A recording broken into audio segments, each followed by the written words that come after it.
Good evening and thanks for tuning in. I'm Ann Powell, the WJTS News. A Spencer County woman is facing charges after allegedly battering a child under 14 years old. Indiana State Police arrested 22-year-old Megan Weddle of Dale on Monday after receiving information from the Indiana Department of Child Services concerning allegations of battery against a child.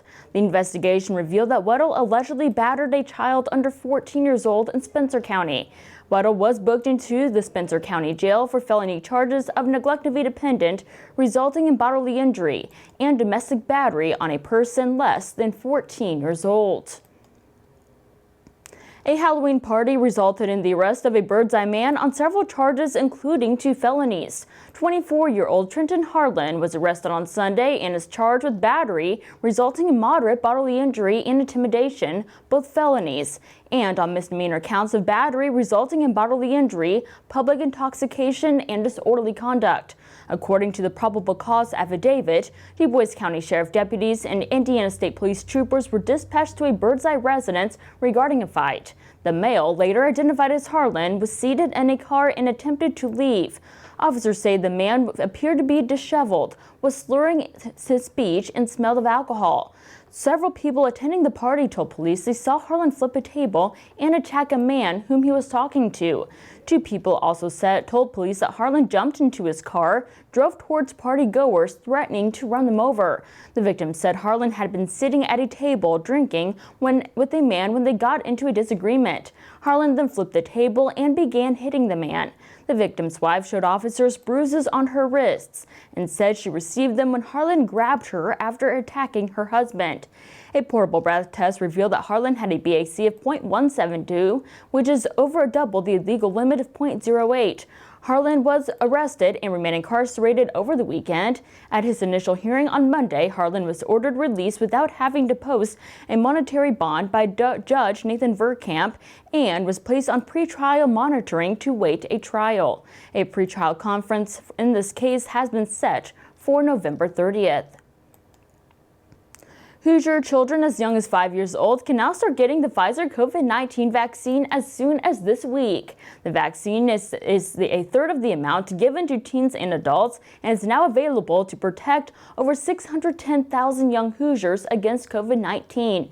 The Centers for Disease Control and Prevention's Advisory Committee on Immunization Practices gave the green light for the U.S. FDA's amended emergency authorization of the Pfizer COVID-19 vaccine for children between the ages of 5 and 11 earlier this week. A parent needs to be present for anyone 5 to 18 years old.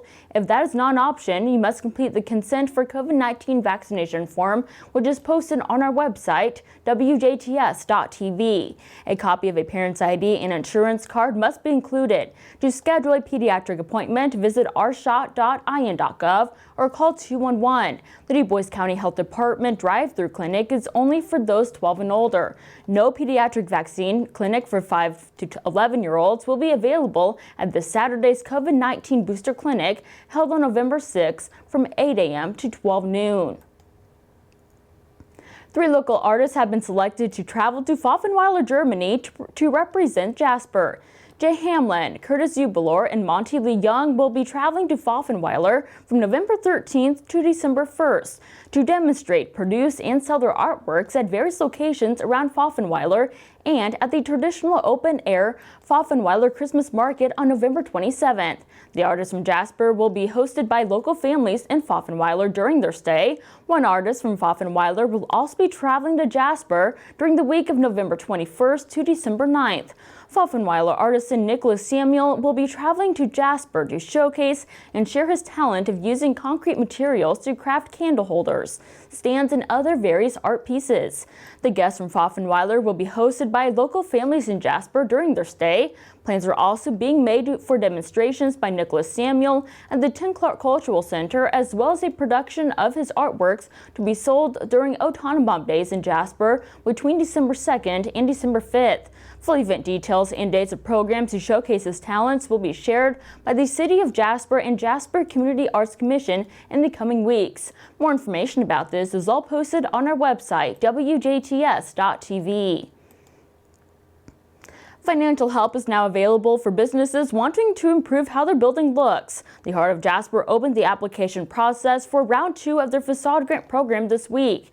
Grants will be awarded to 50% of approved improvements. The minimum project plan must be over $5,000.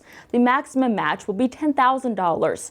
In total, the program will provide a maximum of $50,000 in grant funding for the 2022 calendar year. Grants will be awarded on a reimbursement basis following an application procedure, design review, approval, and construction. The deadline to apply is on February 25th of 2022. Winners will be announced on March 4th of 2022. Guidelines and criteria to apply can all be found at the City Hall or Chamber of Commerce. You can also download all of the information from heartofjasper.org or by reaching out to Kate Schwank at info@heartofjasper.org.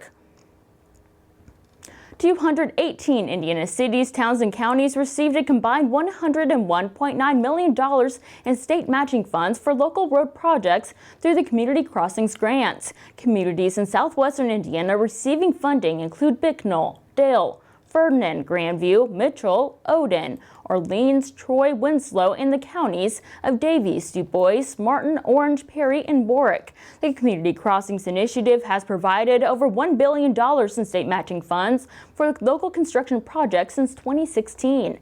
Communities submitted applications for funding during a highly competitive call for projects held back in January. Applications were evaluated based on the need and current conditions and impacts to safety and economic development. Funding for Community Crossings comes from the state's local road and bridge matching grant fund. For more information about this, you can head to in.gov/NDOT/community crossings. The next call for projects in community crossings will be open in January of 2022. Santa Claus is coming to town. The jolly old elf will be arriving in Jasper on Friday, November 26. Families are invited to gather around the downtown square in anticipation of Santa, who will be parading from the fire station to a special house and a bright red fire engine. Santa will greet children at the fire station between 12 noon and 12:45 p.m. And at 1 p.m., Santa will be and his elves will be joined by the members of the Jasper High School Band to parade to the Santa house on the west side of the downtown square. Children are encouraged to dress up like Christmas packages and walk along the mini parade. As members of the high school band music play, Mayor Dean Vonderheide will be on hand to welcome everyone with a special Christmas greeting. Santa will then spend a few hours visiting with children in a special Christmas house until around 3 p.m. Be sure to bring your camera along to take pictures and create memories with your little ones. Children and families are also encouraged to bring canned food, which will be donated to the Community Food Bank. For more information, you can call the Jasper Chamber of Commerce at 812-482-6866.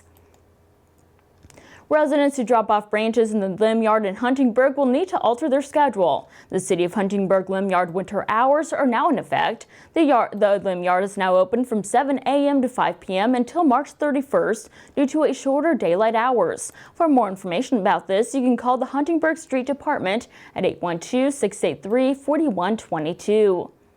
And stay tuned to weekly forecasts and sports with Kurt Guxel are still to come on the WJTS News.